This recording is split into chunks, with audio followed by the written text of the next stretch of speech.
Boa noite a todos. Meu nome é Manuel Costa Pinto, eu sou jornalista. Vou fazer a mediação desta que será a sexta mesa do Conexões de 2019. Antes de chamar ao palco aqui os nossos convidados, temos uma participação especial do Tupã, que é cantor, escritor, tradutor, e é filho do Olívio Jecupé, que vai participar da mesa em seguida, junto com Nathaniel Ingomani e a Adelaide Monteiro. Então ele vai fazer uma pequena apresentação musical. Ele é cantor de canções da tradição guarani. Vai fazer uma apresentação de cerca de 2 minutos e depois eu volto aqui para chamar os nossos convidados. Tá bom? Então, bom proveito aí da apresentação.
Obrigado, Tupã.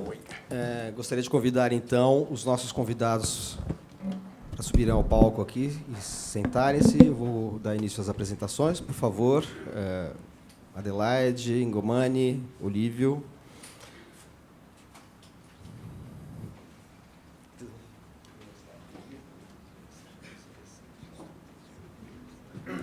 Onde você se sentir? Pode ficar no meio, claro. Mulher também, né? Mulher Vai ficar aqui os brasileiros aqui. Isso, então.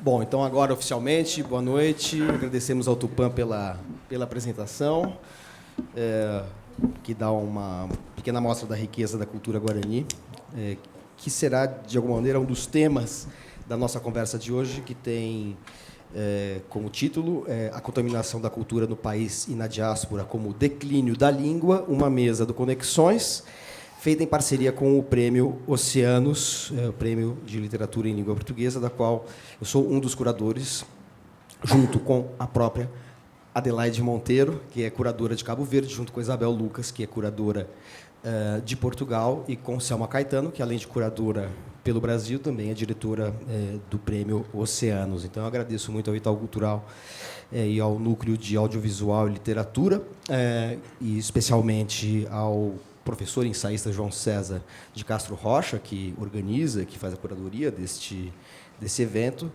em que nós vamos discutir, que está discutindo, como já aconteceu há 12 anos, acontece há 12 anos, que discute, mapeia o alcance da literatura brasileira no exterior, faz uma série de debates em torno desse tema, sob vários aspectos, do ponto de vista da literatura, da relação com o cinema, do estudo da cultura brasileira, e, obviamente, é uma oportunidade preciosa podermos conversar com uma escritora de Cabo Verde, como Adelaide Monteiro, que é linguista do Instituto do Patrimônio Cultural, formada pela Faculdade de Letras da Universidade de Lisboa, mestre em Letras Neolatinas pela Universidade Federal do Rio de Janeiro, autora de Alto da Língua Cabo-Verdiana, alguns traços estruturais, e coautora do Manual da Língua Cabo-Verdiana, Corpo da Paz. É autora do programa de áudio e vídeo Lê Escreve na Língua Cabo-Verdiano. Falei razoavelmente próximo do que deveria ser. Esse programa de áudio e vídeo foi produzido em 2009 e ela é curadora da Biblioteca Nacional de Cabo Verde, além, reiterando, uma das curadoras do Prêmio Oceanos. O Nathaniel Ingomani, escritor moçambicano, é professor de literatura comparada da Universidade Eduardo Mondlane, em Maputo, em Moçambique, doutor em estudos comparados pela Universidade de São Paulo, e presidente do Fundo Bibliográfico de Língua Portuguesa, um órgão de Moçambique, encarregado da promoção do livro e da leitura em língua portuguesa. E aqui, ao meu lado,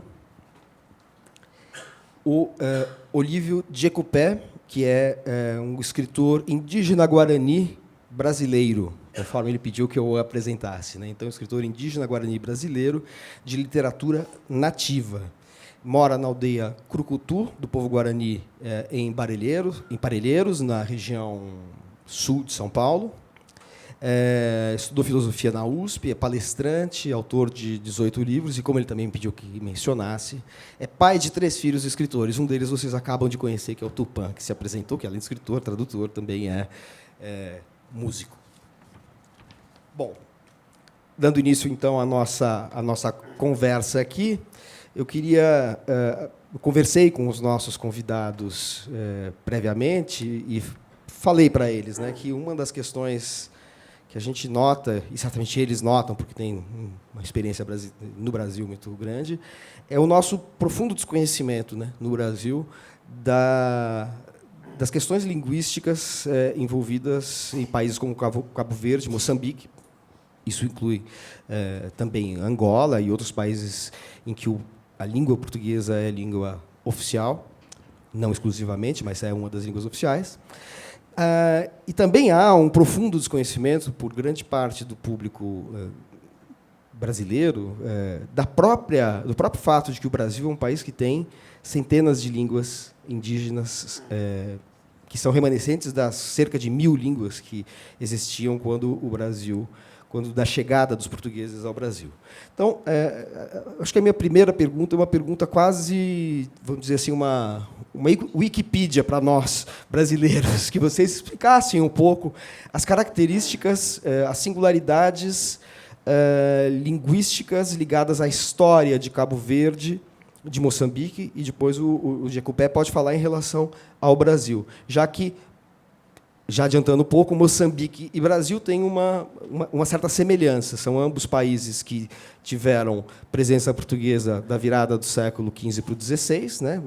Moçambique em 1400 e final do século XV, né? O Brasil em 1500, ao passo que Cabo Verde, quando os portugueses lá chegaram, não era uma terra deserta, e depois é que houve uma composição, digamos assim, populacional e, decorrentemente, uma composição linguística, sobre a qual eu peço que vocês agora nos falem. Então, por favor, Adelaide, se você pudesse explicar um pouco como isso se deu em Cabo Verde, que línguas são faladas lá, como é que se deu essa composição étnico, cultural e linguística do seu país. Bom, boa noite. Antes de mais, quero agradecer à Itaú Cultural pela possibilidade de estar aqui. Igualmente, agradecer a Oceanos, na pessoa da Selma Caetano, que foi o primeiro contacto, não é, que eu tive para hoje estar aqui, vários e-mails, e depois com a equipa de Itaú. Agradeço imenso esta oportunidade de realmente poder participar num evento desta importância, não é? Bom, eu sou linguista, portanto, em Cabo Verde sou mais conhecida como linguista, e falar de Cabo Verde, situação linguística, podia ser muito simples, dizer apenas que Cabo Verde, portanto, realmente foi um país descoberto em 1460 pelos portugueses, e não tinha, portanto, não tinha população, ainda que tivesse alguma população, mas não foi relevante. Então, a história de Cabo Verde começa em 1460, com a chegada dos portugueses, geneveses, espanhóis, e também de, portanto, os escravos africanos. E, em termos linguísticos, foi um laboratório, se é que ainda não, portanto, não continua a ser. Foi um laboratório, tendo em conta que a presença da língua portuguesa, numericamente, os falantes, portanto, eram menores, mas era a língua de poder. A língua portuguesa estava ao lado de outras línguas africanas, não é? Esta situação se manteve, portanto, um século depois, não é? Portanto, já Cabo Verde foi descoberto no século XV, já no início do século XVII, já há registros da existência de uma outra língua, não é? De uma outra língua que é ao lado do português e que, na altura, teve realmente muita força e continua a ter, que é a língua crioula, que nós chamamos amavelmente crioulo, mas é preciso dizer crioulo cabo-verdiano porque nós temos outros crioulos. E, em termos de estudos científicos, nós muitas vezes referimos como língua cabo-verdiana. Então, só para não, portanto, para poder saltar, eu queria apenas dizer que a nossa situação linguística eu vou dizer uma frase do Jorge Amado, quando esteve em Cabo Verde, em 1984, 85, depois de visitar algumas instituições. É claro que quem vai para Cabo Verde é um país da CPLP, é um país de língua oficial portuguesa. Mas, chegando lá, há sempre constatações. Então, eu acho que o Jorge Amado, a classificação que ele fez, a frase que ele usou para descrever a situação de Cabo Verde, foi dizer que, em Cabo Verde, a vida decorre em crioulo. Portanto, eu espero ter a oportunidade depois de falar desse decorrer, não é? Isto é só para dizer que nós contamos, efetivamente, com duas línguas. A Constituição diz, portanto, a língua oficial é a língua portuguesa, com todas as características de uma língua oficial, e logo a seguir diz que o Estado deve criar condições para oficializar a língua crioula cabo-verdiana. Portanto, isto eu acho que situa mais ou menos duas coisas. Que línguas estão presentes, e a frase do Jorge Amado leva-nos a pensar como é que, não é? Como é que elas se contaminam. Pode repetir a frase, por favor? Em Cabo Verde, a vida decorre em crioulo. Decorre em crioulo. Em crioulo. Decorre em crioulo. É que eu tenho o retorno aqui um pouco diferente do que vocês estão aí, então às vezes não fica tão claro. Perfeito. Você quer continuar? Desculpa a interrupção. Eu não, porque senão vou adiantar outras coisas. Perfeito. Então, seguindo o protocolo que é mais ou menos acadêmico, né? Quem vem de fora sempre começa antes. Então, eu gostaria que o Ingomani falasse agora sobre esse mesmo contexto em relação a Moçambique. Muito boa noite. Primeiro, quero também agradecer ao Conexões Itaú Cultural e Oceanos pelo convite, e muito particularmente agradecer a nossa amiga Selma, agradecer também ao nosso amigo João César, agradecer a equipa da produção, a Júlia, a Ana Paula, etc., que nos apoiaram e têm nos apoiado. É um grande prazer estar aqui e poder discutir esses assuntos com os nossos colegas. Moçambique é uma amálgama de línguas, né? Que a gente saiba, as primeiras línguas são exatamente as línguas naturais, as línguas bantu, que são muito pouco faladas, desde os tempos mais antigos. Aí, por volta do século 3, 4, 5, começa a haver uma presença árabe, que vai crescendo até os séculos 12, 13. Portanto, há uma grande presença árabe, é uma grande relação social, inclusive comercial, com os árabes.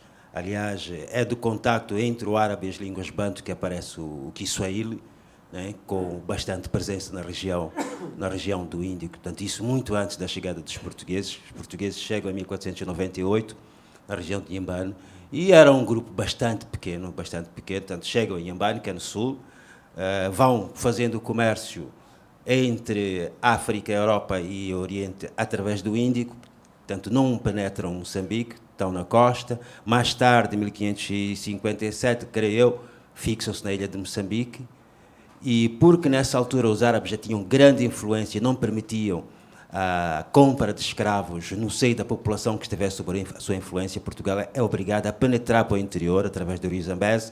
Estamos a falar de finais de 1500, início de 1600, e nessa altura é que a língua portuguesa começa a entrar também com a chegada dos padres jesuítas, começa a entrar, mas ainda de uma forma bastante tímida. Quer dizer, a presença, de facto, da língua portuguesa começa a fazer-se sentir no final do século XIX, depois, portanto, da Conferência de Berlim. E esta questão da Conferência de Berlim é interessante porque as fronteiras dos países africanos e também de Moçambique não são fronteiras naturais. São fronteiras que foram definidas em função das riquezas que as potências europeias pretendiam. Bom, nós tínhamos lá uma série de coisas, então eles fizeram assim um risco, né, à nossa volta, e dentro desse risco nós encontramos vários reinos, ou seja, várias comunidades, cada comunidade com a sua própria língua, com a sua própria cultura. Razão pela qual nós temos essa Conferência de Berlim, quando foi? 1885. E define, bom, potência europeia que queira efetivamente ocupar um certo território africano, então tem que dar um certo tipo de assistência aos próprios nativos. Foi quando começaram a aparecer as primeiras escolas, no final do século XIX, e com mais propriedade a língua aparece mesmo no século XX, portanto, com o fim das chamadas guerras de ocupação. Daí é que nós podemos dizer assim, e sobretudo no sul de Moçambique. Antes disso, praticamente, a língua portuguesa era inexistente. Ora, quando aparece, ela tem que entrar em contacto, entra em contacto com as diversas línguas que existem, catalogadas formalmente, são pelo menos 20 línguas bantu em Moçambique. Alguns linguistas apontam até ao número de 40, não é? E há esse contacto com essas línguas. Acontece a independência de Moçambique em 1975 e, nessa altura, só 1,2% da população moçambicana sabia falar e escrever a língua portuguesa. E ainda hoje, 85% da população de Moçambique tem como língua materna uma língua bantu. Aliás, eu mesmo, eu cresço falando a língua do meu pai, o Xitsua, a língua da minha mãe, o Chichope, e a língua da região da minha socialização da infância, que é o Ronga. Só quando estou para entrar para a escola primária, com 5 anos, é que aprendo o português. E qual a língua que você fala em ambiente familiar? Hoje, depende daquilo que se pode chamar ambiente familiar. Na minha casa, eu, minha mulher e as minhas filhas falamos português. Mas já nas casas dos meus pais, é o Xitsua. Fala isso em Xitsua. Nzulaine, dizer o quê? Acolé, mutine, hulaula Xitsua. Dizer que lá em casa nós falamos Xitsua. E vocês mesclam as duas línguas quando falam no cotidiano? É muito comum fazer isso? Então, essa é a parte mais interessante, né? Quando se fala, por exemplo, aqui da contaminação, a nossa mesa tem a ver com a contaminação da cultura. Quer dizer, eu fico um pouco assim, mas será que é mesmo contaminação ou é encontro? Parece-me que a palavra contaminação traz alguns lives meio negativos, né? Poluição. Não parece que seja isso. Eu acho que é um encontro de línguas, é um encontro de culturas. a língua portuguesa, embora tenha chegado, teoricamente, em 1498 em Moçambique, ela ainda é alheia a grande parte da realidade moçambicana. Nós temos rituais, temos práticas mágico-religiosas, temos situações profundamente banto que a língua portuguesa é incapaz de referir. Se forem a ler autores como Mia Couto, Aníbal Aleluia, Angolano Costa, vão notar que eles vão pulverizando literalmente a língua portuguesa por palavras nossas. São palavras que a língua portuguesa é incapaz de referir. Ora, o que é que acontece no dia a dia? É que nós misturamos. Há situações que nós queremos referir, que têm a ver com a nossa realidade, e que são indizíveis em português. Então nós vamos colocando as nossas palavras. E eu acho que essa é a parte mais linda que está a produzir uma nova variedade de português em Moçambique, que nós chamamos de português de Moçambique. A professora Perpétua Gonçalves, uma linguista, ela já vai no 3º ou no 4º livro em que trabalha esta questão, observando as mudanças lexicais, as mudanças morfológicas, mudanças fonéticas, fonológicas e, inclusive, mudanças semânticas. Quer dizer, há alguns brasileiros, meus amigos, que chegam a Moçambique e vamos passeando pela rua e eles não conseguem entender o português que está-se a falar em Moçambique. Oh, Nathaniel, estão a dizer o quê? E eu tenho que traduzir. É interessante, nós temos que traduzir o português para outro português. Né? Mas, quer dizer, eu acho que este encontro das línguas, e mais do que encontro das línguas, encontro das culturas, numa situação totalmente nova, porque não é uma língua que entra em contacto com a língua portuguesa, são várias línguas. Como fazer isso? Eu acho que o Mia Couto, na sua obra, toda ela, mas muito particularmente em Terra Sonâmbula, ela mostra um pouco esta tendência de se construir uma nação cultural, a partir de várias e diversas culturas, de várias e diversas línguas, inclusive através dos diversos provérbios que vão circulando, etc., por aí. Sobre literatura e sobre construção de uma nação cultural, segundo a sua expressão, a gente vai falar daqui a pouco, porque esse talvez seja o cerne da nossa mesa aqui, mas nessa primeira rodada, nessa primeira apresentação, eu queria agora pedir para o Olívio Jecopé falar um pouco do ponto de vista guarani, do ponto de vista da sua etnia, do ponto de vista da sua linguagem, da linguagem que descreve o mundo no qual você vive, como é a relação dos guaranis com o restante do Brasil, como se sentem em relação ao que se passou com as línguas nativas brasileiras. Qual é a sua visão dessa composição bem diferente que o Brasil teve? Eu achava que Moçambique e Brasil eram mais parecidos, e você já esclareceu que, eu vou retomar esse tema daqui a pouquinho, é bem diferente, né? Porque o português muito antes se estabelece como língua dominante no Brasil. Então, Olívio, eu gostaria que você falasse para nós sobre a sua visão deste convívio nada pacífico entre as línguas brasileiras originais com o português. Boa noite. Também quero agradecer a Selma, né, porque eu fiquei muito feliz pelo convite. Também a Ana, a Júlia, fiquei muito feliz de estar aqui de novo pela segunda vez aqui falando. E um tema muito importante. Bom, primeira coisa que é muito importante é não esquecer meu nome, Olívio Jecopé. Eu moro na aldeia Curucutu e eu sou escritor e eu gosto de falar muito sobre essa questão da literatura, porque que é importante nós escrever e trazer essa cultura para a sociedade. Porque no Brasil as pessoas sabem sobre o índio tudo ao contrário. Você entendeu? E quando a gente vai falar, a gente passa por mentiroso. Porque, mas tal pessoa falou assim no livro. Bom, eu não tenho culpa se ele errou. Então, no Brasil está cheio de coisa errada. Dá um exemplo. Desde 1500. Nome de pessoas, nome de cidades, nome de coisas, nome de tanta coisa. Eu estou lá no hotel, que eu estou no hotel assim, muito bem hospedado, graças a Deus. Né? Então, tá bom. E eu estou lá no hotel e, de repente, acabo de receber uma mensagem de um cara de Minas Gerais, entrou em contato comigo e falou assim, olha, tal, meu filho chama Nharon. É uma palavra guarani? Eu falei, é. Daí eu falei, que beleza, é um nome guarani. Você poderia me dizer o que é? Daí, quando eu falei, ele ficou chateado. Porque as pessoas colocam nome indígena sem saber o que é, né? Ele ficou chateado. Acho que ele vai querer brigar agora na justiça para tirar o nome dele. Daí eu falei para ele, não, mas será? Eu falei, bom, eu estou falando. Nharon. Nharon é quando o cachorro fica doido. Sabe quando o cachorro fica doido? Tá. Então, nharon é quando o cachorro, em agosto, se não vacinar, vai ficar doido. Então, vocês veem o que acontece no Brasil. No Brasil está cheio de coisas. No Brasil, eu nem sei se fala mais português no Brasil, porque quase todas as palavras vêm do indígena. Quando eu falo indígena, são de várias etnias. Porque no Brasil, o português, para vir falar com nós, ele tem que estar com o dicionário do lado, senão ele não vai entender nada. Porque desde 1500, as palavras indígenas elas foram entrando na cabeça da sociedade. Então, por isso que está tudo no Brasil. Você pega o nome de Tietê, Anhangabaú, Tucuruvi, todas essas coisas. Sobretudo em São Paulo, né, Olívio? Sobretudo aqui em São Paulo, Sobretudo diferentemente do Rio, por exemplo. Né? A gente vê os nomes de ruas com nomes de origem guarani, é muito marcante em São Paulo. Daí, veja só, o nome indígena está espalhado pelo Brasil afora. Só que as pessoas pensam que é porque os brancos é apaixonado pelos índios, em homenagem aos índios, a gente coloca esse nome. Não é. Você entendeu? É por causa que os brasileiros não sabem de coisas do passado. Em 1700, porque quando os portugueses chegam, havia 1.500 etnias, 1.500 línguas no Brasil. Várias línguas foram sendo extintas. E o jesuíta criou o tupi geral, que é o Nhengatu, onde todo mundo no Brasil começou a aprender a falar o Nhengatu, né? E ninguém mais falava português no Brasil. Então, por isso, é que tem muitos nomes. E quando os bandeirantes iam matar os povos indígenas naquela época, eles traziam a orelha para somar, e eles iam falar no Império lá, e daí eles falavam em Nhengatu. E daí um tradutor falava para o rei, porque ele não falava português.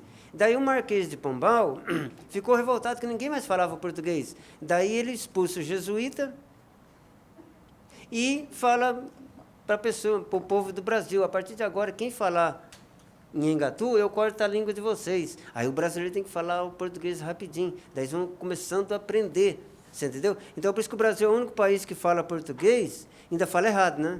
Mas fala. Então, isso que é difícil, porque as pessoas não entendem. E quando as pessoas chegam nas aldeias, a gente passa um nervosismo às vezes, né? A gente até fica torcendo para que ele fique um nharon, fica doido da cabeça. Cachorro louco. Cachorro louco. Porque as pessoas... eles chegam nas aldeias, porque no Brasil cada etnia tem uma língua própria. Então, na nossa aldeia é Guarani. Daí as pessoas chegam a ver as crianças nossas brincando, daí eles falam assim: nossa, que engraçado, eles falam uma língua estrangeira. Daí eu falo: não, não fala a língua estrangeira, vocês é que falam. Você entendeu? Porque no Brasil é oficializado o português, mas nós não tem problema com nós. A língua indígena, toda a etnia, a língua oficial é a língua dele. A segunda língua é o português, então a gente não é estrangeiro. Então, por isso que é importante as pessoas escutar o índio falar, para tentar entender algumas coisas. Porque, senão, se a gente não ficar falando, e a gente gosta do convite por causa disso, porque a gente tem que ficar, a gente está batizado a falar a vida toda, porque a gente tem que ficar falando com o povo da cidade, porque se a gente não falar, um dia eles vão mudar a história e vão falar que é o índio que invadiu o Brasil, não foi Cabral. Você entendeu? Então, por isso que é importante as pessoas conhecerem um pouco sobre a questão das línguas, a questão das religiões, a questão dos costumes. Então, por isso que eu falo que a literatura nativa é importante para a gente trazer um novo conhecimento para a sociedade, que as pessoas sabem pouco sobre o índio. Então, por isso que eu fico revoltado às vezes, quando a gente vai falar certas coisas da cultura guarani, as pessoas desmentem a gente. Falam: não, mas o José de Alencar disse que não é assim, não. O José de Alencar sabe mais do que nós. Então, porque ele escreve uma ficção que eles criam, sem nunca ter ido numa aldeia, você entendeu? Então, é cientista visual. Você se reconhece nos romances e poemas indigenistas do século XIX do Brasil, que foram feitos em larga medida sob influência de um francês chamado Ferdinand Denis, né, que incutiu no Brasil a ideia de que nós tínhamos que criar mitos nacionais, e os mitos nacionais brasileiros tinham que ser necessariamente indígenas. Enfim, a literatura romântica brasileira criou um subgênero, uma linhagem da literatura e da representação da realidade brasileira, que é chamada de indigenismo, né? No sentido de que assim, é uma literatura que tem a temática, tem como tema e personagens o índio como uma espécie de contrapartida brasileira ou nacional, de mitos europeus. Obviamente, isso foi criado por ideias de um francês, junto com escritores, enfim, das metrópoles, sobretudo Rio de Janeiro, que moravam no Rio de Janeiro, né, que produziam a literatura a partir da língua portuguesa e a partir da capital da colônia, do Brasil colônia. Você se reconhece quando você lê o Guarani, do Zé de Alencar, as personagens de Ceci, Peri? Como é que você vê essas personagens que aparecem, Iracema, que aparecem na literatura alencariana? Então, você se reconhece nisso ou você acha, nossa, que coisa mais... Você parece romano de filme hollywoodiano, assim. Então, para a gente não ficar doido, a gente nem lê. Você entendeu? Então, o que acontece? Porque as doideiras são ficções que eles criam, porque não é a realidade indígena. Então, a primeira vez que foi passar o Guarani, que a Manchete fez, eu estava em Curitiba. E daí, de repente, eu estava morando com uma família caingangue, e daí nós ficamos tudo contentes. Nossa, o Guarani, vamos assistir para ver, né? Daí, de repente, no primeiro dia que foi assistir, a turma foi dormir. Você entendeu? Porque já não mexeu. Porque quando você tem uma cultura...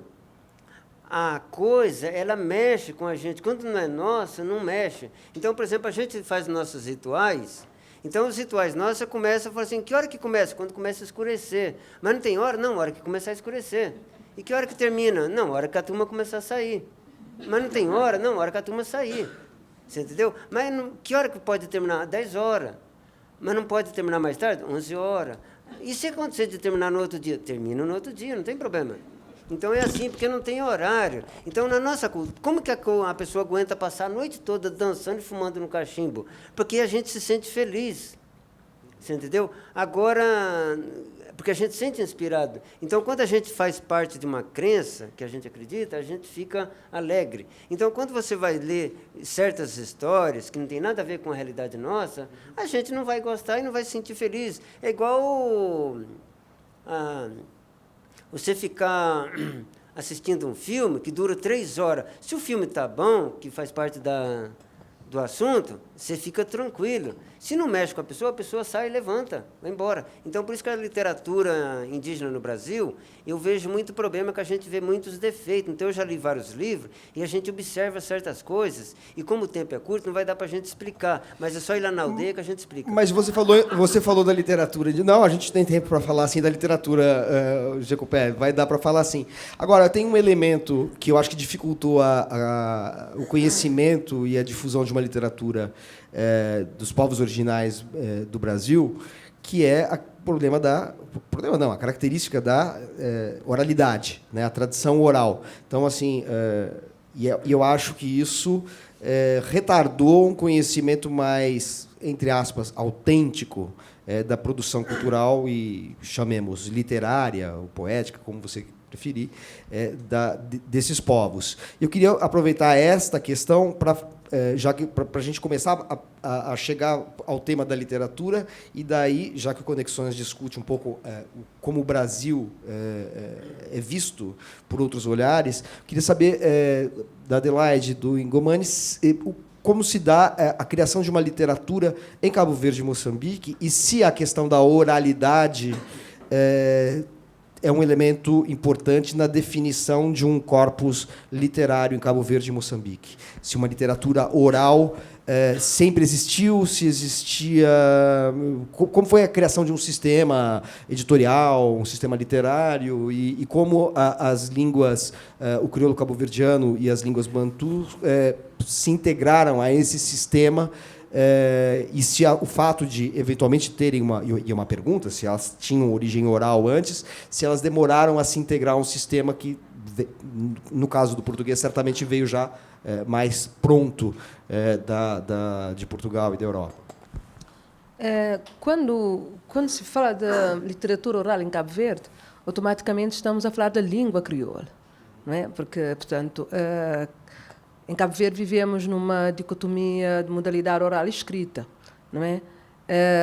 A vida decorre em crioulo, porque a oralidade, as conversas, o dia a dia, a informalidade decorre, portanto, em crioulo, e a literatura oral começa em espaço familiar, num ambiente informal. ela, portanto, é em crioulo. E a literatura cabo-verdiana, a grande produção da literatura cabo-verdiana é feita em português, mas exatamente o que acontece em Moçambique, portanto, não há um estudo conclusivo para dizer que é um português de Cabo Verde, embora já há muitas características do português de Cabo Verde, mas ela é escrita em português. Temos personagens, portanto, que falam, que usam expressões do crioulo. Daí que muitos romances, né, têm no final um glossário, porque há aspectos, há palavras que os autores, portanto, preferem colocar em crioulo, né? E depois colocam uma explicação, tradução quando há. Às vezes, mesmo havendo tradução, para ser mais realista, o personagem tem de utilizar aquela expressão do crioulo. Então, essas duas línguas, mesmo considera-se que a nossa literatura é escrita em língua portuguesa, mas temos, portanto, a presença da língua cabo-verdiana. Em termos da literatura oral, portanto, da tradição oral, é nisso que eu estou a pensar, nós temos recolhas feitas, mas estas estão em crioulo. Portanto, quando falo crioulo, estou a falar crioulo cabo-verdiano. Estas estão em crioulo.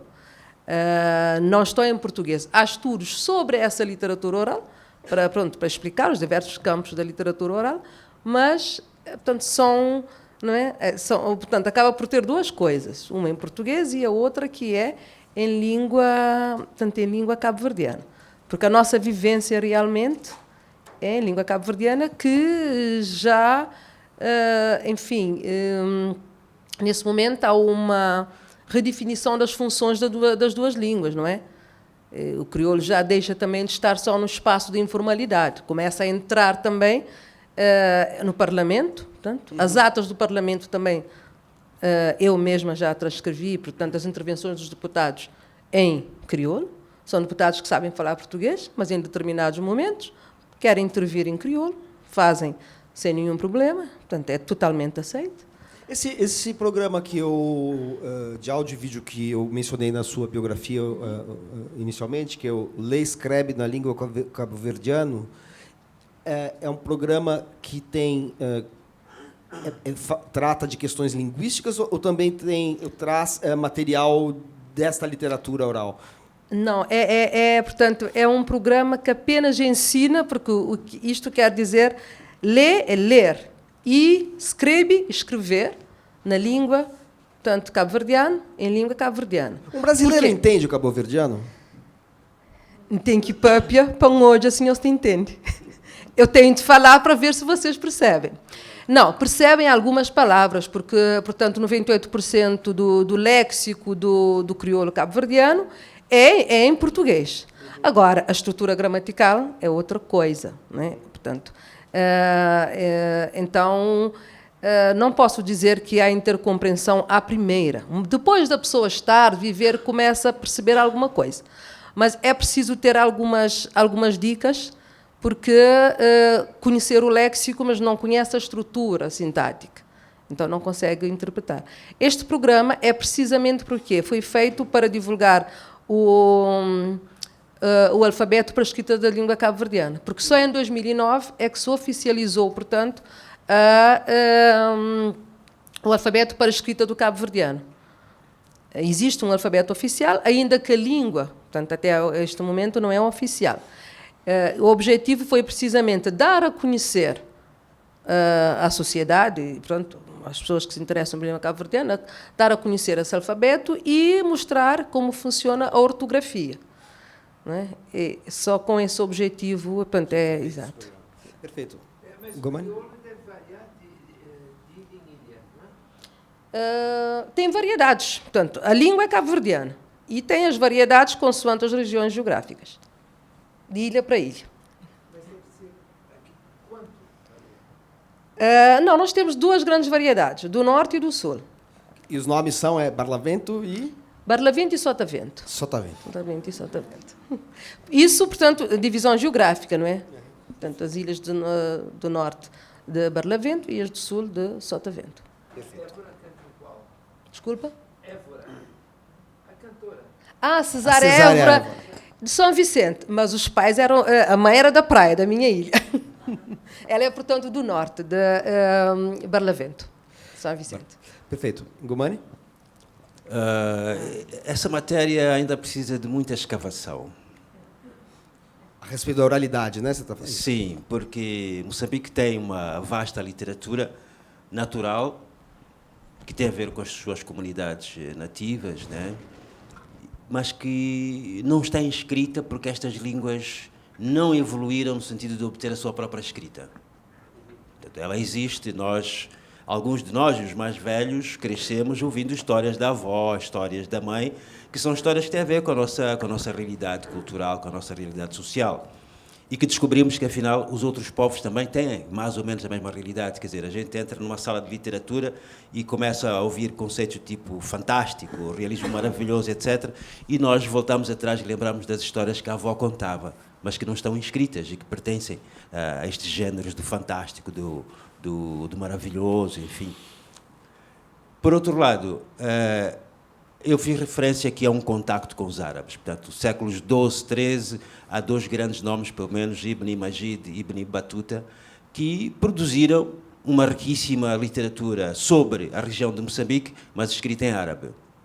Ora, a nossa limitação em relação ao conhecimento árabe impede-nos de penetrar nesses textos, mas sabemos hoje em dia que já existem algumas traduções na Inglaterra e parece-me também que na Tanzânia e Zanzibar existem os originais em árabe.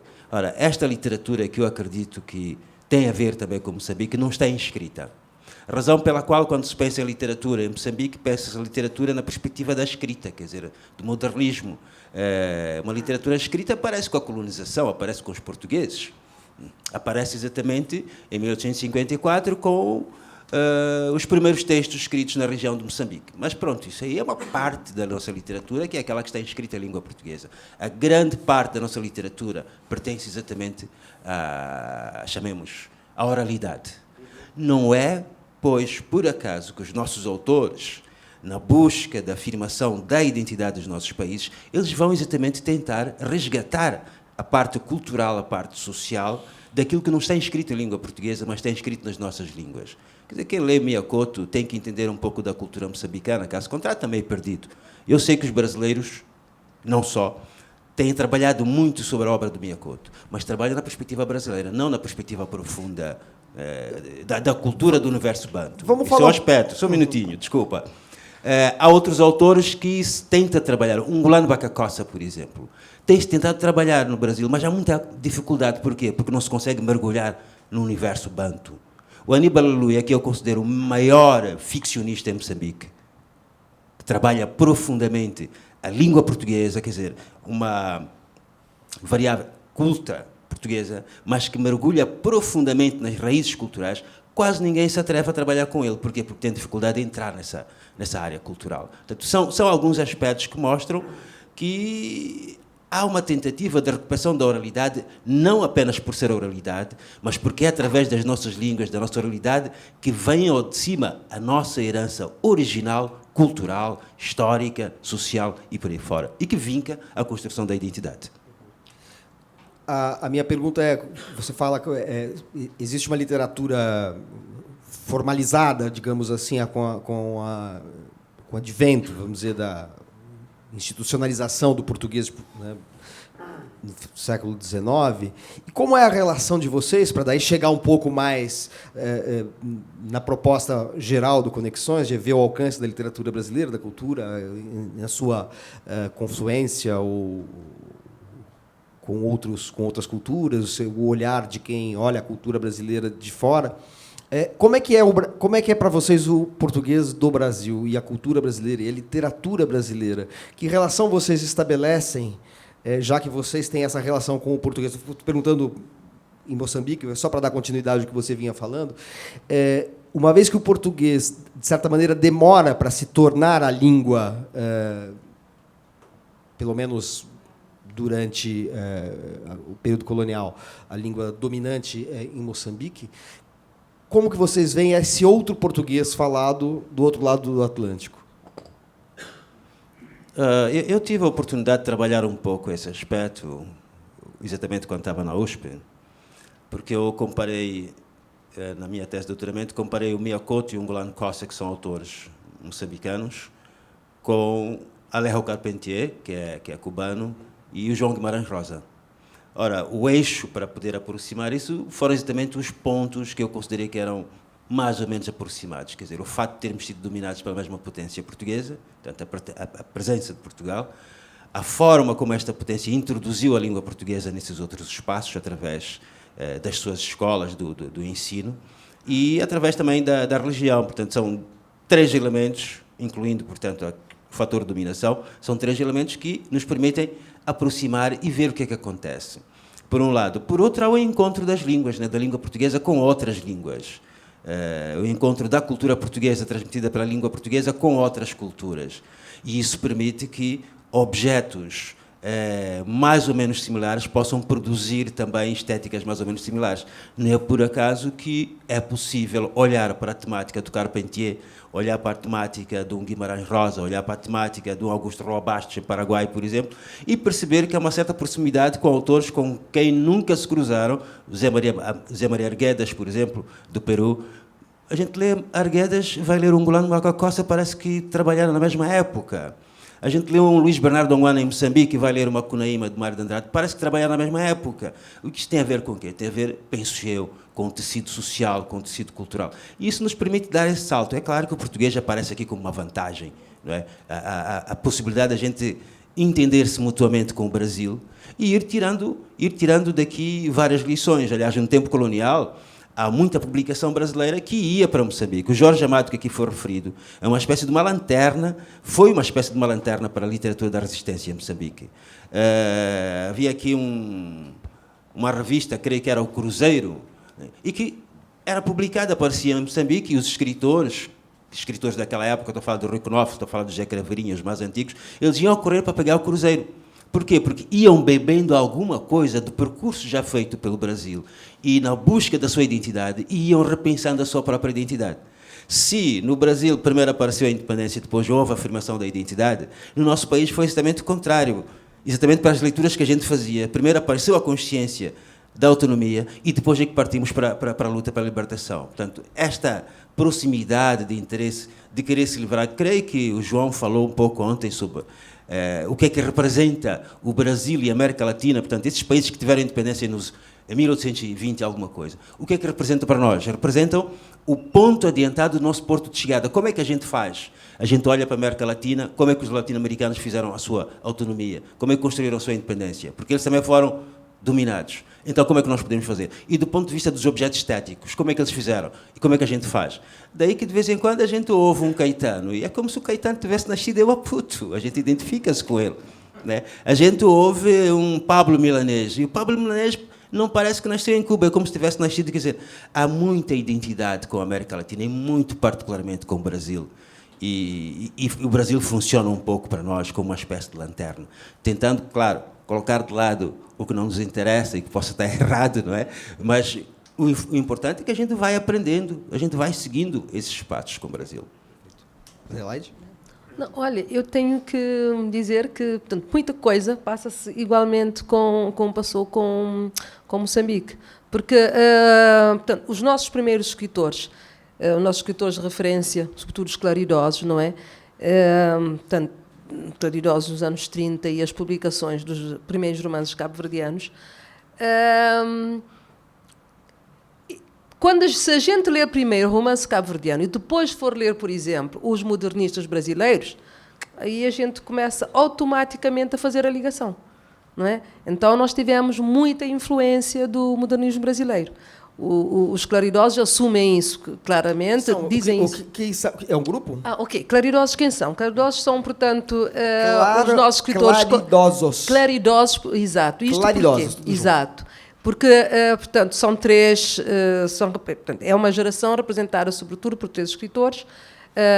Baltazar Lopes, autor do Chiquinho, que é uma obra clássica para nós. Manuel Lopes, autor de Flagelados do Vento do Leste, que são livros, portanto, muito parecidos com os livros dos vossos modernistas. Temos Jorge Barbosa, portanto, o poema também, ele tem um poema onde ele fala de, parafraseia e cita, portanto, o Brasil, com o meu Brasil, fazendo referência a um poema do... portanto, é um poema de um poeta vosso. Portanto, eles dialogam permanentemente com os escritores brasileiros, portanto, modernistas. Os claridosos, porquê? Porque eles acabaram por publicar uma revista, que foi precisamente a revista onde se começou a falar, não é, de Cabo Verde, dos problemas de Cabo Verde, mas claro que de uma forma muito sutil, porque isto saiu em 1936, não é? Começaram, portanto, a apresentar toda a cultura de Cabo Verde. Portanto, para nós, o Brasil sempre foi, como disse o Nathaniel, portanto, foi uma luz, nós íamos seguindo. Não é? Perfeito.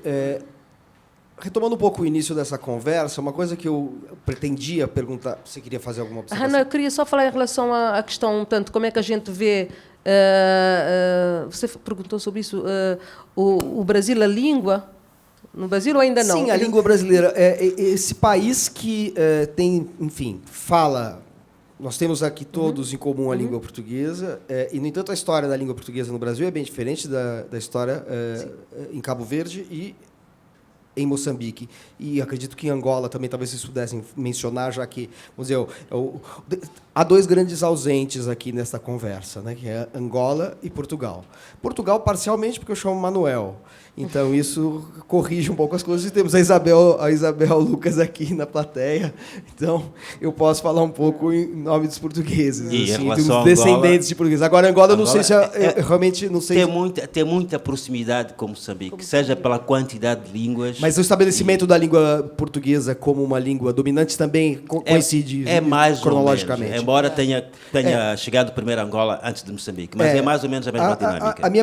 A minha pergunta é que, embora o Brasil possa, eventualmente, e Olivia, eu já vou te incluir na conversa, porque eu tinha uma pergunta para você que eu ia fazer agora, mas a conversa derivou para outro assunto, então me desculpe, mas eu já retorno aqui com você. Embora o Brasil possa representar, como o João César sugeriu e vocês reiteraram aqui, vamos dizer, uma etapa a ser cumprida pelos países como Moçambique e Cabo Verde, há e é isso que era a minha pergunta anterior, há uma diferença grande, porque é o seguinte, se o português se estabelece em Angola e Moçambique tardiamente, em relação no Brasil, isso acontece de maneira muito diferente. Porque está vinculada a uma outra forma de colonização, forma objetiva de colonização, seja pela aniquilação de boa parte da população indígena, seja porque a população que veio escravizada para o Brasil não tinha o status que tinha a população, certamente, em Angola e Moçambique, né? Quer dizer, é uma situação de subordinação, de sujeição muito mais forte. Tanto que, essa que era a conversa, e daí, se você quiser pegar o gancho disso, Adelaide, fica à vontade, tanto que existe um processo que é evidente, a gente tem um fenômeno que acontece, que contrasta os países latino-americanos, não apenas o Brasil, os países da África, que é o fato de que, nos países da África, as línguas originais estão presentes e, muitas vezes, são dominantes. O próprio Ngobane falou de como as línguas bantus são faladas pela maioria da população. Ao passo que, na América Latina, na América do Sul, sobretudo, a gente tem espanhol e português. As línguas nativas, elas praticamente foram reduzidas a comunidades, a um contingente muito pequeno da população. E esse fenômeno africano não é um fenômeno exclusivamente da língua portuguesa. Eu já fui para a Argélia, por exemplo. Na Argélia, as pessoas falam árabe, o árabe argelino, que é um pouco diferente do árabe dos outros países. Ou seja, a colonização europeia na África e na América do Sul, e na América, de maneira geral, ela é diferente, né? Aqui ela foi mais... Ela se enraizou mais, de certa maneira, a ponto das línguas americanas serem línguas europeias. Ao passo que, na África, as línguas europeias convivem. A gente pode até falar da Índia, aconteceu a mesma coisa. A Índia e Paquistão são países que têm suas línguas e que, com a saída dos ingleses, rapidamente essas línguas se tornaram as línguas dominantes. E eu queria saber, justamente, desculpe a pergunta muito longa, como, para vocês, se o português e o Brasil podem ser, vamos dizer assim, de alguma maneira, uma bússola para tentar entender o que pode acontecer no futuro, essa singularidade não distingue muito o Brasil dos países como Cabo Verde e Moçambique? Em Cabo Verde, nós não podemos esquecer que a língua foi criada pela população, tem uma outra força, não é?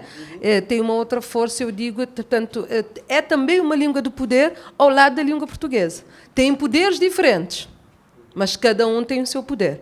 Não é? Portanto, porque tu tens contexto em Cabo Verde em que, para passar a mensagem que queiras passar, a língua do poder não é o português. Portanto, aí a nossa relação com a língua portuguesa, a gente ama a língua portuguesa, não é? Ama a língua portuguesa, mas nós sabemos perfeitamente que, dependendo da função, daquilo que se quer alcançar, eu uso uma língua ou outra. Não é? Portanto, a língua portuguesa... há um discurso de que ela é hegemónica, não é? À primeira vista, ela é hegemónica, mas quando nós vamos para a realidade, para as práticas linguísticas, a gente vai ver que, por exemplo, os políticos durante a campanha usam a língua crioula. Não há um político que vai para o terreno fazer campanha em português. Há só um. Portanto, que vai fazer isso. Na diáspora, não é? O contacto com a população é feita através da língua cabo-verdiana. Portanto, a língua cabo-verdiana tem um outro poder. Entretanto, o que pesa nisto tudo são os discursos sobre a língua, que sempre, né? Os discursos históricos, linguísticos, feita pelos professores, feita pelos escritores, e isto mexe com a atitude do falante. Quando um professor diz que não podes falar crioulo, tens de falar a língua portuguesa, porque ela é a língua do poder, ela é a língua que te vai fazer alguém, que te vai dar a possibilidade de ser alguém na vida, isto mexe com a atitude do falante, que, pronto, começa a sentir-se inseguro em utilizar uma língua e outra. E isto leva-nos um bocadinho a chegar na tal contaminação, mas pronto, vou deixar. Portanto, isto é só para mostrar que a vivência dessas duas línguas, que... diferente do Brasil, em que o português, portanto, de uma outra forma, acabou por ser assumida. Você falou que é uma língua assumida de poder no sentido e é um poder... de ser praticada também. Exatamente. Você falou que o português era uma língua de poder, assim como o crioulo cabo-verdiano também é uma língua de poder, porque foi criada pelo povo cabo-verdiano aqui. A língua de poder ela teve um poder realmente avassalador, e eu acho que o livro de Jacopé pode falar a respeito disso, né? Esse encontro de conexões discute a difusão e a visão da literatura, da cultura brasileira no exterior. De certa maneira, por atuar dentro de uma língua que é brasileira, mas não é o português, que é a língua dominante, faz com que você tenha uma relação muito particular com a cultura brasileira, né? Porque você, ao mesmo tempo, é brasileiro do ponto de vista da nacionalidade, da institucionalidade, mas você olha para o país como se fosse um outro país, talvez. Você acabou de falar do seu estranhamento em relação à literatura que representa os povos indígenas, né? Como é que é essa relação com a língua portuguesa como a língua de poder que exerceu um poder de uma dominação absoluta no Brasil?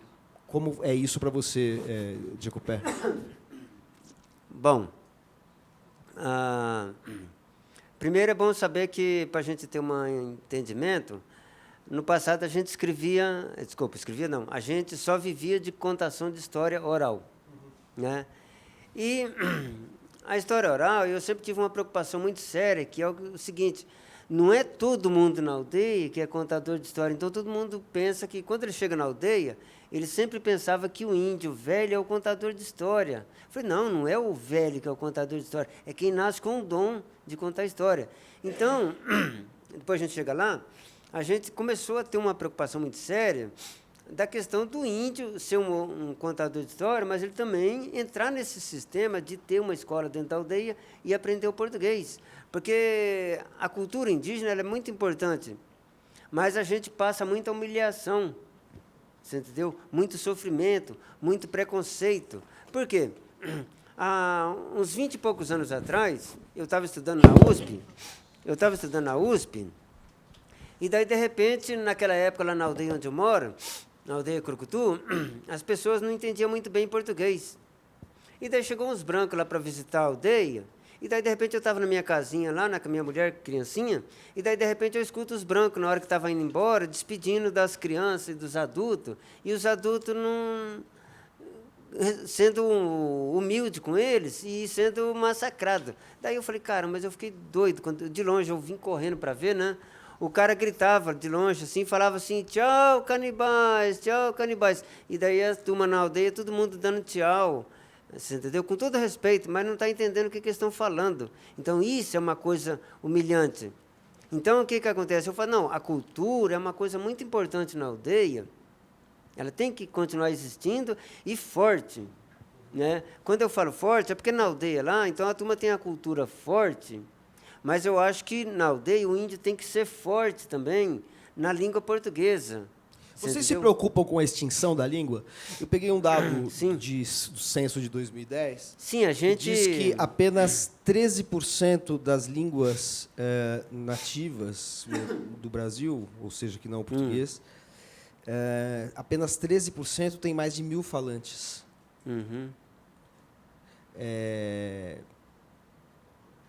Então, 60% tem entre 100 e 1.000 falantes, ou seja, são comunidades minúsculas, né? Quer dizer, o risco de extinção de línguas, o risco de que uma língua tenha ou mais tenham sido extintas neste ano e algo que vai ser revelado no próximo censo, por exemplo, é real, é bastante provável que isso tenha acontecido, né? Você tem notícia de línguas que desapareceram porque desapareceram os seus falantes?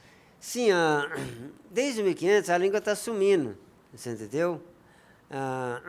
Então, isso era 1500. Então, hoje, tem aproximadamente 250 línguas no Brasil, e a gente sabe que tem etnias que vai perder mesmo a língua. Por quê?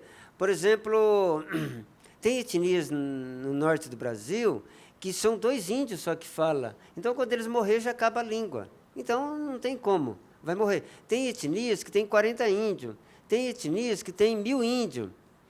Se não me engano, Machacali, lá de Minas Gerais mesmo, é uma população de mais ou menos 1.000 índios só. Só eles falam lá Machacali. Então, o que acontece? Eles têm que lutar para continuar, aumentar mais a população e continuar falando. O Guarani é a maior população do Brasil, que tem aproximadamente 40.000 guaranis. Então, a população geral do Brasil é 40.000. Então, como a língua guarani é a mais forte, ela corre menos perigo, mas só que a gente tem que ficar de olho, atento, porque a gente sabe que os demônios estão vivos desde 1500. Eles atacam mesmo, você entendeu? Eles vêm, chegam nas aldeias, você entendeu? E daí a gente está acostumado com o demônio. E o demônio, os demônios estão vivos desde 1500? Não, desde 1500. São os evangélicos, são os católicos, são todo mundo. Porque todo mundo quer fazer a cabeça do índio. Então, a gente tem que saber tratar o demônio, porque se a gente não saber tratar o demônio, eles derrubam a gente rapidinho. Então, a gente tem que tratar bem o demônio. Então, o que acontece? Eu vou dar um exemplo. Eu tive no Paraná, tive uma aldeia uma vez, era engraçado. Você é do Paraná, né? Sou do Paraná. Eu fui numa aldeia de uma etnia lá, e era engraçado que eu cheguei naquela época e as crianças não aprenderam a língua. Eu fiquei impressionado. Porque daí os pais já começaram a ter vergonha, não ensinavam. Então, as crianças não aprenderam. Daí, de repente, agora, 15 anos depois, que eu não fui mais nessa aldeia, eu fui agora levar o meu filho lá, o cantor de rap, o Kunumim MC, para fazer um show lá na aldeia. É Curumim MC? Kunumim MC. E daí ele foi fazer um show... É uma junção de cultura hip-hop com Guarani, é isso? Rap, né? É rap em Guarani. Né, rap em Guarani, ele canta rap em Guarani. E daí ele foi fazer um show lá, e eu fiquei impressionado que daí as crianças jovens da idade dele, todo mundo agora estava falando a língua. Falei, caramba, como pode perder e voltar a falar? Então, é bonito você ver isso aí. Agora é triste, a gente sabe que tem etnias que perdem por causa do demônio. Porque o demônio põe na cabeça deles que não pode falar. Você entendeu? Então, a gente tem que se preocupar mesmo, porque a língua é uma coisa seríssima. Perdeu, acabou. Eu como Manuel, descendente de portugueses ali da região de Coimbra, estou me sentindo assim na própria encarnação do demo aqui, assim nessa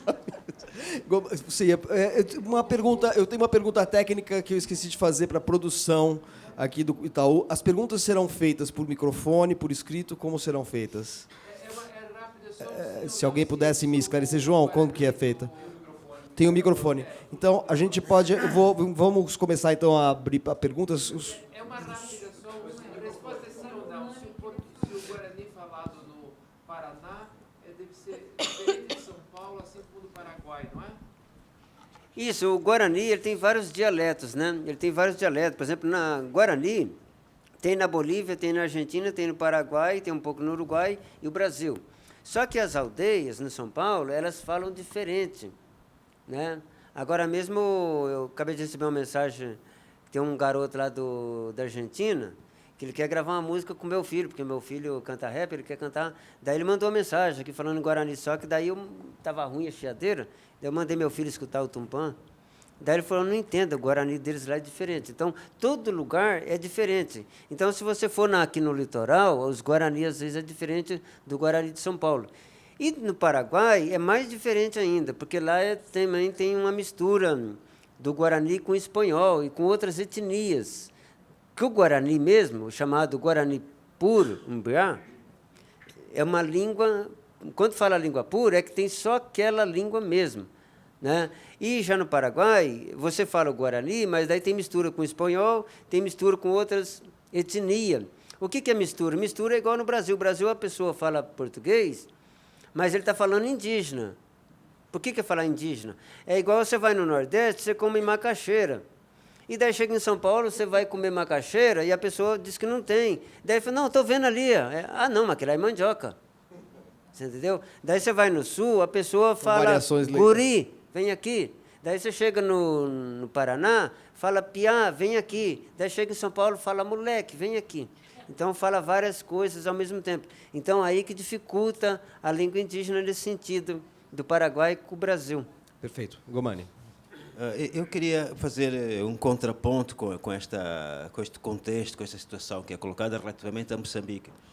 É claro, Moçambique, em 75, a independência, escolheu a língua portuguesa como língua oficial. Isso também já tinha um histórico. Moçambique liberta-se, ganha a independência através de uma luta armada de libertação. E nessa luta armada, os moçambicanos iam se juntar no movimento, mas cada um tinha a sua língua, então tinha que encontrar uma língua para se entender. E essa língua foi eleita a língua portuguesa. Então, depois da independência, essa língua é escolhida como a língua oficial, a língua do ensino, a língua da administração pública e por aí fora. Mas neste momento e com a dinâmica cultural, enfim, do ensino, etc., há uma revalorização das línguas nativas, hasta às 20 ou mais, de tal modo que nós temos neste momento, por exemplo, a introdução do ensino bilingue em Moçambique. Já é oficial, o ensino é bilingue. Cada região vai escolher a língua local que vai fazer a parelha com o português para ensinar as crianças. Quer dizer, a perspectiva de cada criança aprender algo na escola através da sua língua, tal como acontece na Inglaterra, que os ingleses aprendem na sua língua, na França os franceses aprendem na sua língua, enfim, na Alemanha os alemães aprendem na sua língua. Então, na nossa terra, quem nasceu na terra dos rongas vai aprender em ronga, e eu acho isso uma coisa muito boa. Além disso, há outro tipo de valorização que está a ocorrer neste momento. Muito recentemente foram publicados e apresentadas as versões da Constituição da República em as duas línguas maioritárias banto, o Xixangane e o Emakua. E isso, quer dizer, é ótimo para aquela população que não tem o português como língua materna e não entende português. Eu disse há pouco tempo que 85% da população moçambicana tem como língua materna uma língua banto. E só 10,3% é que tem a língua portuguesa como uma língua materna. Então, é ótimo para esta população que não entende o português passar a ter acesso à Constituição da República e fazer valer os seus direitos e os seus deveres através da língua que eles próprios conhecem. E um exemplo do um padre italiano, o padre Enzo Bonzo, que veio cooperar com Moçambique na área da universidade, é diretor ou reitor da Universidade Pedagógica, está em Moçambique há uns 10 anos. A coisa mais fantástica que aconteceu o ano passado é que ele foi pregar a missa numa língua natural de Moçambique, o Ritonga, a língua de Inhambane. E bom, e nós ficamos assim, com perdão da expressão, ficamos parvos a ver aquele padre alto, loiro, de olho azul, a pregar. Ele não estava a ler, ele estava a pregar a missa em Bitonga. E isso o que é que fez? Fez com que aquela população se sentisse altamente orgulhosa da sua língua e da sua cultura. Portanto, eu acho que, ao invés da contaminação, estes contactos, estas trocas, levam-nos a uma fase que é referida pelo Fernando Ortiz, o cubano, que é a transculturação. Eu acho que o futuro das nossas línguas, das nossas culturas, está na transculturação. Acontecem perdas? Sim, acontecem perdas. Mas também acontecem ganhos? Sim, acontecem ganhos. E acontecem também invenções. No fim desses três elementos, o que aparece é a tal perspectiva de uma nação cultural, de uma nação linguística, que é a transculturação. É um pouco isso que eu queria dizer. A Adelaide anteriormente tinha falado, eu queria chegar ao tema da contaminação, sobre o qual ele já falou 2 vezes. Eu queria que você agora falasse sobre como você vê esse conceito, se você concorda ou discorda dele. Eu tive a pensar e a tentar dissecar esse, não é? Portanto, esse tema, porque, na verdade, a primeira coisa, a palavra contaminação, que tem aquela carga, contamina, que não, epidemiológica. O resultado não é bom, não é? O resultado não é bom. Mas, a primeira eu disse, não é bem isso que acontece. Mas, na verdade, acontecem as duas coisas, não é? Já agora não sei o antônimo de contaminação. Acontece a contaminação em que sentido? Tendo em conta a convivência diária das duas línguas, que realmente a gente passa de uma língua para outra, e como a ausência do ensino formal da língua cabo-verdiana, não é? Onde é que se dá essa contaminação? Com os discursos de que a língua né, é a língua portuguesa. Essa contaminação, realmente o uso dessa palavra, acontece quando interfere na estrutura do crioulo. Por exemplo, uma das marcas da língua cabo-verdiana é o uso muito diferente do marcador de plural relativamente à língua portuguesa. Portanto, o olhar de quem fala português para analisar a língua cabo-verdiana vai dizer, vocês não fazem o plural. Mas, na verdade, não é não fazer. A nossa estratégia de fazer o plural é diferente. Por exemplo, numa frase precisamos de uma única marca do plural. Até em conversa agora à hora do almoço nós estivemos a falar sobre isso. Eu tenho, se eu quiser dizer 3 canetas, não é?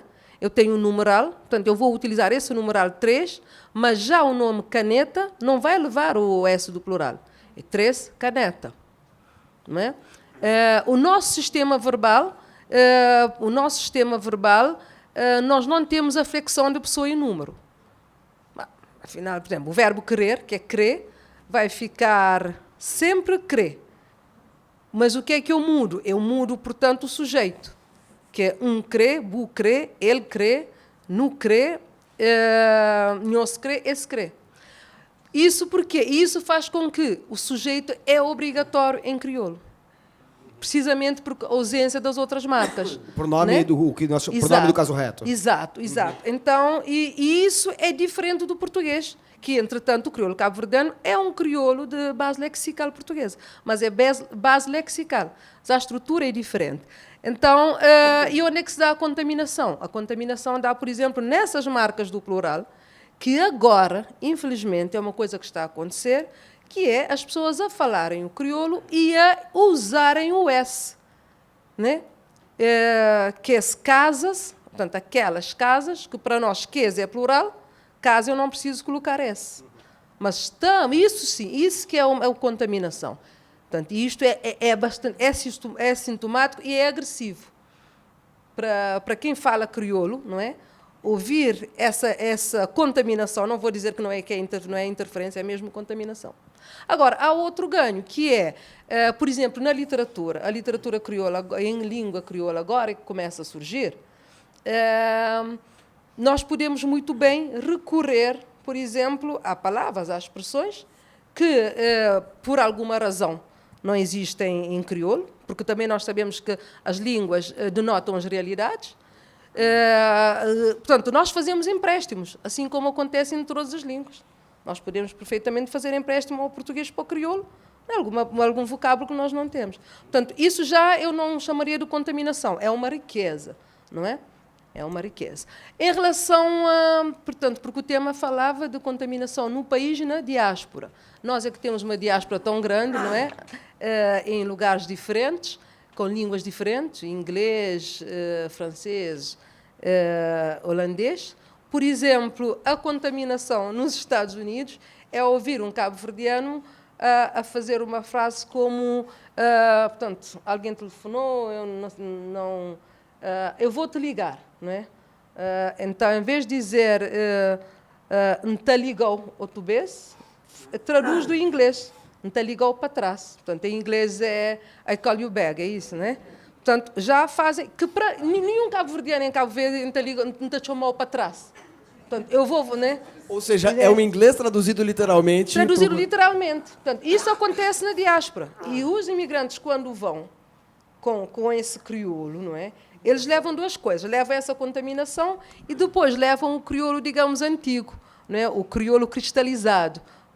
Por exemplo, eles saíram de lá da época de 70, palavras e coisas que já não se usam agora. Ele chega agora em 2000, usa essa expressão, toda a gente, não é? Portanto, essa questão de contaminação tem essa parte, mas tem outra questão também que são os ganhos. Portanto, esse tema, obrigatoriamente, eu via as duas coisas. Perfeito. Eu queria só completar um pouquinho. Eu achei interessante que eu lembrei umas frases aqui, porque a língua indígena também, o Guarani, as acentuações são diferentes, né? Então, por exemplo, você pega aquela palavra lá que tem tim, acho que é celular, né, que tem o tim. Então, tim é uma palavra guarani, né? Só que tem que tirar o M, porque no Guarani você tem aquele acento assim, né? É tio, né? Então, você faz assim, aquele acento é o tim. E como as pessoas não entendem a gramática indígena, o Guarani, daí eles vão acentuando do jeito deles. Então, tim, tira o M e põe assim. E no Brasil, as pessoas colocam muitas palavras indígenas, seguindo, porque a nasal do português é diferente do nasal guarani. Então, de repente, eu vejo muito no Brasil as pessoas usarem muito uma palavra bonita para fazer poesia, e daí tem costume de falar cunhantaí, né? E daí todo mundo escreve, todo mundo acha bonito, que é a frase mais poética do Brasil, aí, não sei quem começou com ela, e daí fala cunhantaí. Todo mundo, cunhantaí, cunhantaí, cunhantaí. É cunhantaim. Cunhantaim para dizer mocinha, cunhantaim porã. Só que as pessoas falam cunhantaí, que eles pegam o som nasal do português. Cunhantaí quer dizer moça azeda, né? Então, existe todos esses problemas que a gente vê no Brasil, que acentuações é tudo errado, né? E eu vi muitas palavras, igual, por exemplo, Paraná é Paranã. Então, os acentos vão mudando. Só que a gente não pode falar, porque senão eles vão falar que nós não somos estudados. Eles são estudados na USP, então é diferente. Então, é complicado. As acentuações indígenas elas têm diferente. Tim, nós estamos aqui, por coincidência, nós estamos aqui no Itaú, que na verdade é Itaú. Você entendeu? Itaú, aquele acento não existe. Então, é assim, aquele acento é Itaú, para dizer pedra antiga. Amanhã, então, a gente, quando for anunciar o Prêmio, a gente faz aqui não vai corrigir o fundador do Itaú, porque senão vão falar que nós estamos errados, né? Mas é assim, então é só para dar um exemplo. Não, ótimo isso. Então, a gente fala... Isso. Perfeito. Gente, aqui essa luz me impede de ver vocês muito claramente. Eu não sei se tem alguma pergunta na plateia. Se tiver ali ao fundo... Antes da pergunta, eu queria falar um negócio antes, porque... Depois meu filho Tumpão está lá fora lá com os artesanatos, uns livros, quem quiser comprar depois, né, pode aproveitar. Outra coisa ruim da coisa lá que eles falam assim é... Como é que é a palavra que falou agora há pouco aí, da contaminação? Eles contaminaram um monte de coisas e eles ficam falando coisa que não é nossa, que não é verdade, né? Então, eu fico triste quando as pessoas chegam na aldeia e perguntam assim, que eles gostam de falar bonito com a gente, né? Vocês fazem incesto? Eles gostam de falar bonito, né? Só que a turma lá na aldeia não sabe o que quer dizer e não responde. E a gente fala assim, eu sempre falo assim, não, a gente não faz incesto, a gente faz cesto. Né? Esse antropólogo então, fazendo pesquisas daí, a partir do Levi-Strauss. Eles têm aquele costume, se ainda pergunta para nós se a gente come gente. É um absurdo. Eles continuam falando isso aí. Né? E daí tem aquela pregação de que o índio é feiticeiro. né? Como eu sei que vocês acreditam nisso aí, quem não comprar um livro meu lá, depois eu vou fazer um feitiço para vocês, hein? Tá bom? Por favor. Eu quero primeiro parabenizar o Olívio pela paciência. Eu sou bisneto de uma caingangue e eu cresci ouvindo que minha bisavó era uma mulher amarga, brava. Depois eu cresci e entendi, claro, ela foi pegando o laço por um marido europeu, teve seu nome trocado, uma língua que não era dela imposta. É impossível viver sem amargura numa situação dessa. Eu sinto você muito paciente, agradeço.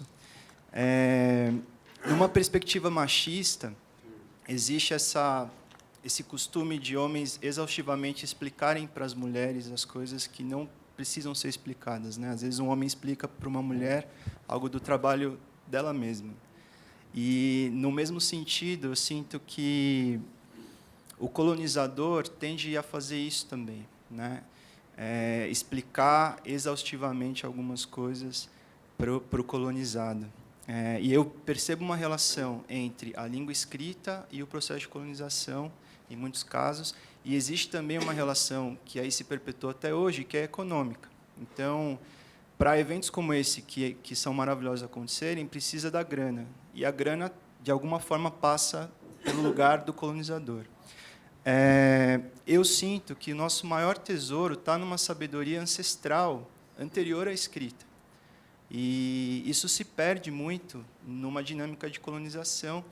Quando isso chega pelo viés da grana que traz, então, ou chega como algo exotificado, coisificado, ou chega como um orangotango do Kafka, que vem contar para a gente como é que ele conseguiu ser como nós. E, nesse sentido, eu quero subverter um pouco e pensar com vocês o declínio da cultura branca, e perguntar para vocês se vocês acham que o branco tem salvação, tem esperança para o branco? Sim, eu acredito que tem, porque eles vão tudo para o inferno. Lá é um lugar também. Não se preocupa, que eles já estão no caminho certo. Ainda bem que eu sou ateu. Vamos lá. Vocês acham que existe uma crise da cultura branca também, em função dessas mudanças de perspectiva? Sei lá, talvez eu não fosse usar a expressão da crise da cultura branca, mas eu acho que alguém já disse, e creio que foi um escritor brasileiro, não me lembro agora do nome, há uma mulatização das sociedades, de modo geral. Quer dizer, a gente já não tem sociedades puras, aliás, que é um outro ponto que podia-se discutir aqui, quando se diz que a contaminação da cultura, da pureza de qualquer coisa. Eu pergunto, bom, o que é puro hoje em dia? Há alguma língua que seja pura, que esteja a ser contaminada? Qual língua? Língua inglesa, por exemplo, de onde? A língua inglesa da Inglaterra, dos Estados Unidos, da Austrália, da Nigéria? De onde? Qual é a língua pura? O que é que temos de puro? Então, eu acho que desde a teoria da relatividade do Einstein, no início do século XX, quer dizer, mostra um pouco que esta coisa de coisas puras já está a desaparecer. Logo, não me parece que exista uma resistência para uma cultura chamada cultura branca que esteja despida de contactos, se quisermos, contaminações, com várias outras culturas, quer dizer, seja com as culturas indígenas das Américas, seja com as culturas negras da África, seja com as culturas orientais da China, etc. Quer dizer, não parece que exista hoje em dia uma pureza nesse sentido. E talvez aí faça mais sentido até evocarmos aqui o Cláudio Guillén e dizermos que nós somos um uno, como humanidade, mas vivendo cada um na sua especificidade, na sua diversidade. Eu vejo as coisas dessa forma. Adelaide, você quer fazer algum acréscimo? Nós temos uma outra pergunta na plateia. O nosso tempo nós não temos muito tempo, mas se você quiser, não é nada completar. Podemos É super rápido. Eu acho que é muito interessante tudo isso. Meu nome é Suzana. Diferente um pouco da opinião de que um evento como esse acontece muito por causa do dinheiro. Claro, a gente precisa do dinheiro para fazer os eventos. Eu acho que acontece por causa da língua portuguesa, nesse caso específico, né? Eu participei da primeira feira do livro dos países de língua portuguesa em Angola, em Luanda.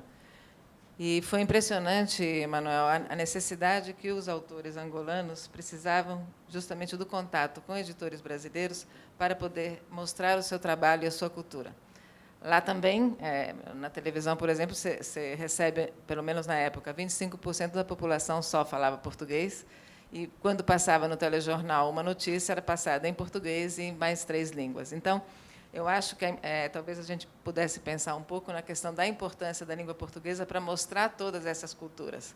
Se a gente não tivesse essa ligação, nós não estaríamos conhecendo tantos autores, enfim, que falam sobre a cultura de Moçambique, de Cabo Verde, de Angola, enfim. Eu acho que é importante. Eu acho que a língua portuguesa, nesse contexto, faz uma conexão realmente importante com as culturas e as línguas de cada um desses países, dos 9 países, e as traduzem para que a gente possa ter esses eventos, que a gente possa entender, em especial, justamente a diferença do colonizado e do colonizador, né? Então, por isso que olham também para o Brasil, com a nossa importância, para poder ajudar a fazer com que a produção editorial, a gente tem que sempre pensar em mercados, seja talvez em língua portuguesa e também valorizando as outras línguas, mas por causa da língua portuguesa, só para reforçar.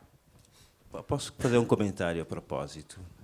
Gostaria que vocês dois falassem, por favor. Que o Olívio e eu estamos Não, aqui.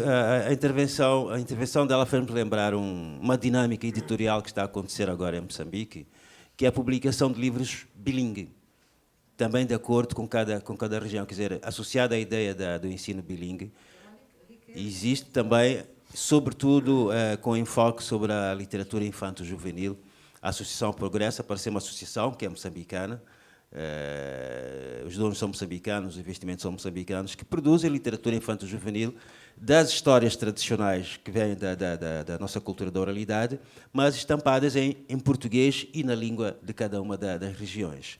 E, paralelamente a isso, alguns autores, como o professor Bento Citói, que já vai no seu 4º ou 5º romance, tudo o que ele publicou, que antes publicou em Ronga, que é a língua da capital, neste momento está a ser republicado, mas também numa perspectiva bilingue. Quer dizer, de facto, eu tenho que concordar que a língua portuguesa funciona... Aumenta o mercado e aumenta a divulgação da cultura.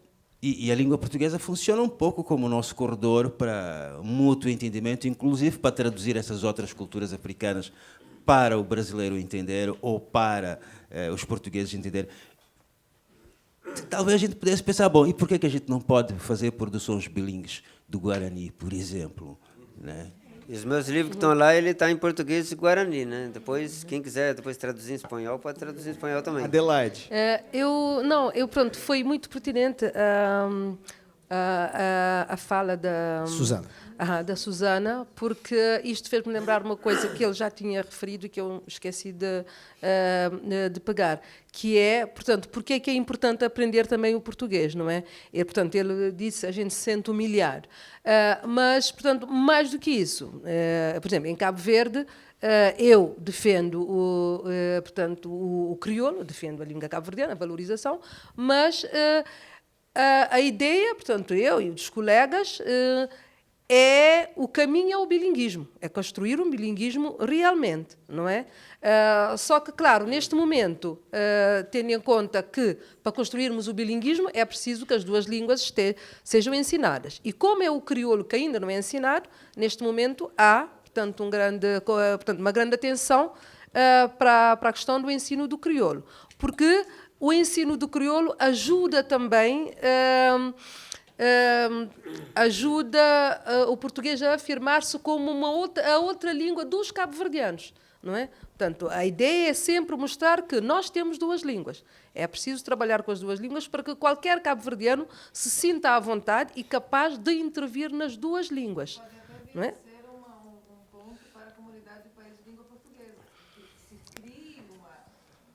Eu, por acaso, faço parte da Comissão Nacional do ILP, que é o Instituto Internacional de Língua Portuguesa, e a perspectiva das comissões nacionais é precisamente trabalhar nesse sentido. Só vou fazer referência a uma coisa que acho que é importante partilhar aqui. Por exemplo, no Plano Nacional de Leitura de Portugal, aparece, pelo menos eu tenho a certeza, que é, portanto, um livro infantil bilingue, português, crioulo, cabo-verdiano. Isto é excelente para as duas línguas e para os dois países, né? Para os cabo-verdianos e para os portugueses, quer em Cabo Verde, quer em Portugal. A gente está chegando realmente ao fim e Desculpa, parece Manel, você pode completar a fala dela? Pois não. Há palavras, inclusive, dos países de língua portuguesa que já estão a circular nos nossos países. Palavras de Moçambique, maningue, por exemplo, que significa muito, É uma palavra que está sendo usada em Portugal, está sendo usada em Angola, e parece que algumas pessoas aqui no Brasil que já estão a usar, como a Marina. Há muito léxico do Brasil que está a ser usado também. Quer dizer, esta ideia de corredor, do português, não apenas como a língua que nos faz entender os outros, mas também a comunhão desta língua e o seu fortalecimento. Era só esse aspecto. Perfeito. Obrigado. A gente está chegando ao final. Parece que havia 2 perguntas, não é isso? Desculpe. Você estava... É que realmente eu não vejo ninguém aqui. Havia 2... Desculpe. Aqui... Você tinha falado... Como é que se chama? Desculpa. Não, ela. Não, eu queria pedir uma coisa. Você falou... Era ele uma das pessoas que ia perguntar? E a outra quem era? A Isabel. Não, então eu vou pedir o seguinte, que vocês façam as 2 perguntas e eles respondam de uma vez só para a gente poder encerrar e respeitar o horário. Você faz a pergunta, a Isabel também faz. Eu vou pedir para... Como o senhor já tinha feito algumas outras anteriormente, só para democratizar as perguntas, eu vou pedir que sejam feitas essas 2 perguntas e eles respondam, porque eu fui avisado que nós temos uma limitação de horário que é rigorosa. Eu ia lembrar que o professor me fez lembrar a frase do Oswald de Andrade, né? O professor me fez lembrar a frase do Oswald de Andrade, que a língua dos surrealistas está na língua dos tupis, né? Isso no Manifesto Antropófago. E a gente nunca deveria esquecer isso, se não fosse, claro, pelo George Maltner, que sempre lembra, né, nas músicas dele, nas performáticas palestras que ele dá. E o Maltner, assim como o Caetano, dentro da Tropicália, já nos trouxe para o Brasil esse contato com outras culturas, justamente tentando aí a miscigenação, a síntese, né, das culturas, porque o Brasil, na verdade, justamente, não tem como negar, ele é impuro, é contaminado, nunca esteve puro. Então, e uma coisa que eu acho que as pessoas... Vou te pedir para você fazer a pergunta mesmo. E a nossa mente, ela fica entre o certo e o errado. Então, eu concordo, uma das coisas que ela me falou para a gente, é essa coisa de não ter certo e errado, e essa coisa de a gente poder lidar com as autoridades, ainda mais hoje em dia. E eu queria que vocês comentassem mais sobre essas línguas em trânsito, em comunicação. Porque sem aprender português, sim, aprender português, todo mundo está aprendendo. Mas há outras que estão sendo excluídas, né? O português não está sendo excluído. Perfeito. Vamos à outra pergunta. Isabel, que queria fazer a pergunta? É Isabel Lucas, curadora do Prêmio Oceanos. Olá, eu não vou falar em nome do colonizador, mas é sobretudo uma sugestão que me apareceu, e que estamos aqui num sítio que se calhar é bom para fazer sugestões de estudo, ou de pesquisa, ou de conversa, que vem a partir de uma observação que a Adelaide fez, que é a da diáspora. Estamos a falar dos países e estamos a esquecer, se calhar, ou não lembrar, que estamos a falar de países com uma forte diáspora. Os países de língua portuguesa são países de diáspora. E, normalmente, quem vai para essa diáspora não são as classes mais altas, não são as elites, são as pessoas de classes mais baixas. Quando chegam aos países de diáspora, e estamos a falar dos Estados Unidos, de França, da Alemanha, da Holanda, de muitos países, todos os países de língua portuguesa, as comunidades dos países de língua portuguesa, imigram para trabalhar e aí adaptam-se e criam vocabulários que muitas vezes criam palavras próprias. A Adelaide falou no para trás, não é? Eu, durante a viagem que fiz de trabalho pelos Estados Unidos, fiz uma espécie de léxico das falas dos portugueses nas várias partes dos Estados Unidos, e uma delas era o chamar para trás, que era o I call you back. Eu chamo-te para trás. Eu ouvi muitas vezes isto quando falava com imigrantes portugueses. Não faz mal, depois eu chamo-te para trás. E eu não percebia muito bem isto até perceber, e portanto eu reuni muitas expressões destas. Eu não sou estudiosa da língua, mas acho que muitas vezes as elites esquecem estas pessoas, porque há um preconceito quando se fala da imigração, e não se fala destas linguagens e destas adaptações à língua que são feitas, em que as pessoas criam um vocabulário próprio, como o da comida encanada. Não sei se as pessoas sabem aqui o que é a comida encanada. É a comida em lata, os enlatados. De can. Can, exatamente. Portanto, há aqui toda uma série de... Nós rimos disto, mas isto é sério. Estas pessoas só sobrevivem nesses lugares depois de criarem estas expressões. Portanto, eu não faço uma pergunta aqui, deixo sobretudo um desafio de estudo, que eu acho muito interessante para fazer, porque normalmente esquece estas pessoas da diáspora, que são as mais desfavorecidas. Perfeito. Se vocês quiserem comentar as duas mais do que questões, reflexões que surgiram deles dois para finalizar, por favor. Tá, não, para finalizar, porque vai parecendo muitas coisas para a gente dizer, mas para finalizar, portanto, é pertinente a sugestão da Isabel e, bom, quem sabe vamos trabalhar essa lista. Eu vou só acrescentar uma que também que é bastante sintomática, que é, eu não sei se os portugueses fazem, mas os cabo-verdianos em crioulo fazem. Portanto, vais a qualquer sítio e tens de preencher, não é? Então, eles dizem, enche, em crioulo, encher, porque em inglês é fill, não é? Pois, porque o vocabulário já existe em português, mas para nós eles dizem, botente, esse for. Mas vem do inglês também, de apply, né? É de apply. Não, também é outra palavra, mas de qualquer maneira é o mesmo processo. Não. E depois, pronto, em relação à questão do ensino, só para dar uma ideia que realmente os nossos países já estão a pensar no ensino bilíngue, é uma coisa que vai devagar. Cabo Verde já teve 2 experiências de ensino bilíngue. Uma, portanto, com alfabetização de adultos. O resultado foi positivo, mas depois aquilo ficou parado. É preciso insistir para voltar a acontecer. E, mais recentemente, durante 4 anos, também experimentou o ensino bilíngue, portanto, na fase de alfabetização com crianças. Durante 4 anos, onde as crianças portanto, eram alfabetizadas em crioulo e em português. E o resultado mostrou claramente, portanto, as crianças fizeram 2 turmas, uma do controle e a outra onde se ensinava as 2 línguas. O resultado foi bastante positivo. Viu-se, e eu estive com essas crianças, que realmente as crianças do ensino bilíngue dominavam muito bem a oralidade e a escrita, quer do crioulo, quer do português, e tinham uma autoestima, uma vontade para falar o português que normalmente noutras crianças que não passaram por esse processo não têm. Portanto, isso já está a começar a fazer. Perfeito. Tinha alguma observação? Podemos... Basicamente é o que ela disse, né? Em relação, aliás, eu já falei aqui da questão do ensino bilíngue. Achei interessante a colocação da Isabel, que eu acho que não se resume só aos migrantes. Quer dizer, as palavras estão a ser introduzidas na língua portuguesa, em Moçambique, por diversos falantes, a partir das suas línguas. Às vezes também entra um pouco nesta espécie de fórmula, inclusive importando algumas palavras que se parecem mais fáceis de usar. O português brasileiro, por exemplo, é mais fácil para nós, é mais facilmente compreensível relativamente ao português de Portugal. Nós temos muita facilidade de ver a televisão e perceber o que é que está-se a falar em português do Brasil do que no português de Portugal. Então, há muita palavra que é importada daqui, da mesma maneira que há muita palavra que está a ser importada do inglês da África do Sul, que são nossos vizinhos, para várias questões. Então, há assim uma espécie de enxertia da língua portuguesa, exatamente procurando o caminho mais prático de comunicar e de fazer com que esta língua fale a minha realidade. É um pouco isso. Perfeito. Olívio, vamos... Então, você quer falar alguma coisa por último? Porque eu ia propor que nós, como anfitriões brasileiros dos nossos 2 convidados estrangeiros, abdicássemos da palavra, mas se você quiser ainda... Não, só porque a gente precisa encerrar mesmo, mas por favor. Então, eu agradeço esse convite que foi feito aí para nós, né?